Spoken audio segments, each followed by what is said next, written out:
Welcome back to The Explainer. Today, we're diving into one of the absolute most defining moments in modern sports history, the 2010 FIFA World Cup. Now, this wasn't just another football tournament. It was a massive cultural, historical, and sporting milestone that literally captured the attention of billions. We're going to unpack the exhilarating highs of the beautiful game, and then contrast them with the really complex, often harsh realities that were playing out behind the scenes in South Africa. To really grasp the weight of this event, we have to look at what securing this tournament actually meant for Africa. When South Africa was campaigning for the bid, Nelson Mandela spoke incredibly profoundly about the power of sport. Reflecting on his time incarcerated in Robben Island prison, he said that playing football, quote, made us feel alive and triumphant despite the situation we found ourselves in. When South Africa finally won the bid, an emotional Mandela lifted the World Cup trophy. It was this deeply symbolic moment that really grounded this global spectacle in profound human history. So here is our roadmap for today's Explainer. We're covering 1. Africa's first World Cup, 2. The sounds and symbols, 3. Shocks on the pitch, 4. Spain's historic victory, and 5. The true cost of hosting. All right, let's jump right into Section 1, Africa's first World Cup. Now, the 2010 bidding process was exclusively open to African nations, and South Africa emerged victorious back in 2004. But the story of how that bid was won eventually took a pretty dark turn.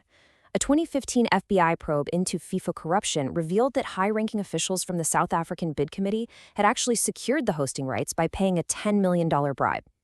This money was directed to then FIFA Vice President Jack Warner and other executive committee members. It's definitely a sobering fact, and one that complicated the tournament's legacy long after the final whistle blew. Moving right along to Section 2, the sounds and symbols. The 2010 games had this incredibly distinct global pulse. You literally couldn't escape Shakira's infectious official anthem, Waka Waka. But down on the pitch, there was a huge, really sharp divide over the official match ball, the Adidas Jabulani. The ball featured these newly developed 3D spherically molded panels and something they called grip and groove technology for better aerodynamics. Well, it caused an absolute uproar. Strikers and attacking players, they loved how fast it was. Goalkeepers, on the other hand, absolutely hated its erratic, totally unpredictable movement in the air. Brazilian goalkeeper Julio Cesar even famously compared it to a cheap supermarket ball. And okay, we absolutely cannot talk about the 2010 World Cup without talking about the vuvuzela. This long plastic horn was blown by fans continuously throughout the matches, creating this deafening swarm of bees drone that just echoed around the globe. While it was a vibrant cultural staple of South African football, it caused an absolute nightmare for broadcasters trying to mix their audio. It also drew heavy complaints from the players themselves. Francis Patrice Evra blamed the sheer noise for poor performance, and Argentina's Lionel Messi noted it made communication between players pretty much impossible. Okay, Section 3. Shocks on the pitch. Shifting our focus from the noise in the stands to the actual play, this tournament was defined right out of the gate by massive, bracket-busting upsets. Just look at these bizarre pub trivia anomalies. For the first time in World Cup history, the host nation, South Africa, failed to advance past the group stage. And the giants of European football collapsed spectacularly.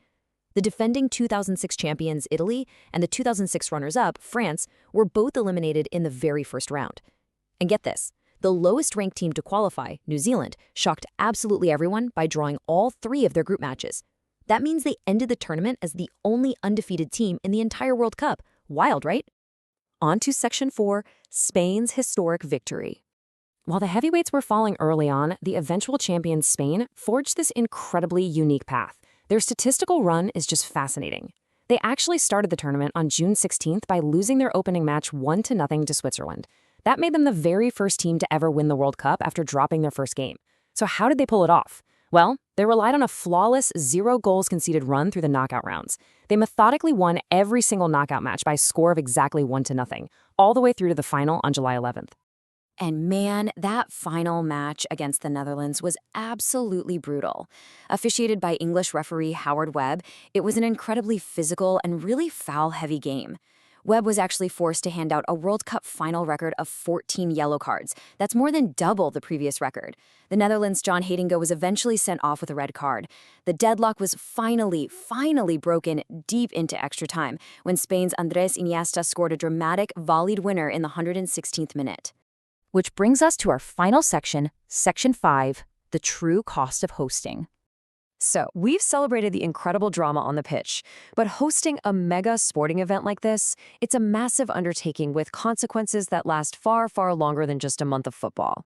The crucial point to understand first is the sheer, staggering scale of the event. Nearly 3.17 million fans attended the 64 matches across South Africa's stadiums. That is an incredible logistical feat requiring vast infrastructure, security, and coordination. And right alongside those massive crowds comes the immense business side of modern football. FIFA confirmed a total prize money pool of $420 million for the tournament. Out of that massive pot, $30 million went directly to Spain as the champions. But we really have to ask, how much of the vast wealth generated by the tournament actually trickled down to the host nation? That leads us right into the ultimate question we have to critically consider here. Was it worth it? Did the global prestige, the undeniable cultural triumph, and the joy of hosting the world outweigh the really steep financial and human costs on the ground in South Africa? The economic shortfall of the initial promises becomes glaringly obvious when you look at the ledger. The government spent roughly £3 billion on stadium and infrastructure construction. They projected that an influx of about 450,000 foreign fans would generate £570 million in tourism revenue to help offset those massive costs. But in reality, only 309,000 foreign fans arrived, generating just $323 million. So while FIFA walked away with over £2.2 billion in revenue, the host nation faced a pretty major financial disappointment. And beyond the macroeconomics, the local, human impact was severe. During preparations, 70,000 construction workers walked off the job, striking over incredibly low wages. Then, to quote-unquote beautify the cities, controversial projects like the N2 Gateway evicted over 20,000 residents from informal settlements, moving them into transit camps like Blikkiesdorp. And during the games themselves, everyday local food vendors were prohibited from selling anywhere near the stadiums unless they paid FIFA a staggering $7,888 registration fee. That essentially priced local merchants entirely out of the economic boom. So it leaves us with this lingering, really tough question. The 2010 World Cup absolutely gave us unforgettable moments, iconic symbols, and an immense sense of pride for the African continent. But does the glory of a global cultural milestone outweigh the harsh financial burdens and social displacements placed on the very people hosting it?